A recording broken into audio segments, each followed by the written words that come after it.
இப்படி பார்க்குற இந்த ஃபைபர் தாள்கள் எப்படி ஆகுது தெரியுமா?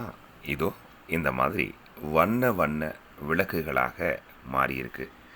ஒவ்வொன்றும் ஒவ்வொரு டிசைன், பல வண்ணங்கள். பார்க்கவே கண்ணை கவரும் வகையில் இருக்குது. மனதை அள்ளுது. இதை நம்ம வீட்டில் எங்கேன்னு ஒரு இடத்துல வாங்கி வச்சா நல்லா இருக்கும்ல அப்படின்னு தான் தோண வைக்குது. நான் நேற்று வண்டியில் போனப்போ பார்த்ததுமே நிறுத்தி இதனோட அழகை நான் கேமராவில் உடனே பதிவு பண்ண ஆரம்பிச்சிட்டேன். என்னோடய விலைகளை பார்த்தோன்னா ரூ250 450 சொல்கிறாங்க. இதுக்கான ஹோல்டர், ஒயர் எல்லாமே கொடுத்துட்றாங்க. லைட்டையும் கொடுத்துட்றாங்களாம். பார்க்க ரொம்ப நல்லா இருந்தது. சென்னை தாம்பரம் முடிச்சூர் பகுதியில் இந்த லைட்டை நான் பார்த்தேன். எந்த லைட் உங்களுக்கு வேணும் அப்படின்னா சென்னை லைட்ஸ் அப்படின்னு அனகாபுத்தூரில் இருக்கிற கடைக்கு ஃபோன் பண்ணி கேட்டுக்கோங்க.